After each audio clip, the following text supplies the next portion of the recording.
अमरावती जिल्ह्यामध्ये सध्या अनेक समस्यांनी शेतकऱ्यांपासून ते सामान्य नागरिकांपर्यंत सर्वांनाच हैराण केले आहे।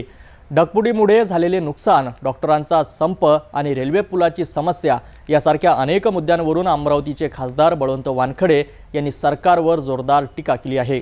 अमरावती जिल्ह्याचे खासदार बळवंत वानखडे आपल्यासोबत आहेत। जिल्ह्यामध्ये ज्या प्रमाणात पाऊस पडलेला आहे, काही ठिकाणी ढगफुटी सुद्धा झालेली आहे। शेतकऱ्यांचं भारी प्रमाणात नुकसान झालेलं आहे, सोयाबीनचं सुद्धा, आणि अजून पिकाचं काय प्रतिक्रिया आहे? जे काही पाऊस आहे तो वारंवार ढगफुटीसारखा पाऊस होतो आणि शेतकऱ्यांनी जे पेरणीपासून तर आजतागायत सातत्यानं पाऊस चालू आहे आणि तो पाऊस एकदम म्हणजे शेतकऱ्यांना पूर्णतः नेस्तनाबूत करून गेलेला आहे। शेतकरी खूप संकटात आहे। अशा वेळेस सरकारनं त्याच्या पाठीशी उभं राहणं गरजेचं आहे। त्याचा विमा, त्याचं कर्जमाफी, जे तुम्ही सरकारनं कर्जमाफी आपल्या जाहीरनाम्यात केली होती जाहीर, ती कर्जमाफीसुद्धा त्याला दिली पाहिजे। हे सगळं त्याच्या पाठीशी, आज शेतकऱ्याच्या पाठीशी सरकारनं उभं राहणं अतिशय गरजेचं आहे। म्हणून त्याला कुठंतरी दिलासा मिळाला पाहिजे ही अपेक्षा आहे।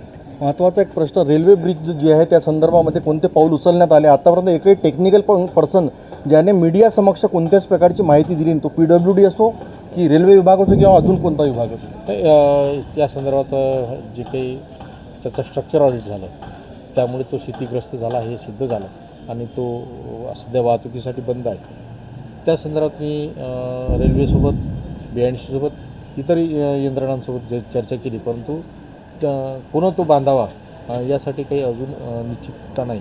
पण मध्यंतरीच्या काळात मी माननीय नितीनजी गडकरी साहेब यांना भेटलो।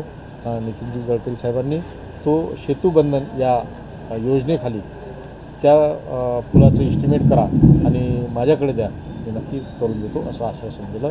मला असं वाटतं की परंतु तो राज्य शासनाकडून जाणं आवश्यक आहे। राज्य शासनाकडून तो प्रस्ताव दिला म्हणजे गडकरी साहेब करतील यात शंका नाही। शेवटचा प्रश्न, मागीलच 18 दिवसापासून सुपर स्पेशालिटीचे सर्व डॉक्टर संपावर गेलेले आहे। 600पेक्षा जास्त सर्जरी रखडलेल्या आहे। पूर्ण जिल्ह्यामध्ये हा त्रास होत आहे। त्यांचा पगारच ही 1 वर्ष झाला मिळाला नाही। जिल्ह्यात नाही तर पूर्ण महाराष्ट्रात आरोग्याची परिस्थिती हीच आहे। शेतकऱ्यांची परिस्थिती असो किंवा अन्य शिक्षणाची असो, सर्व राज्य हे अतिशय डबघाईस आलेलं आहे, मोडकळीस आलं आहे।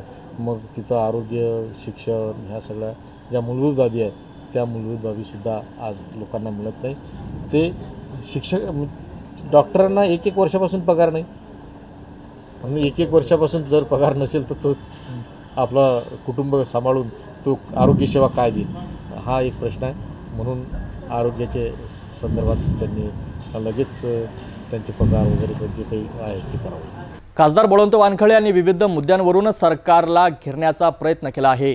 शेतकरी, आरोग्य आणि वाहतूक यासारख्या गंभीर समस्यांवर त्यांनी लक्ष वेधले आहे। आता सरकार त्यांच्या मागण्यांकडे कसे लक्ष देते आणि या समस्यांवर काय उपाययोजना करते हे पाहणे महत्त्वाचं ठरेल।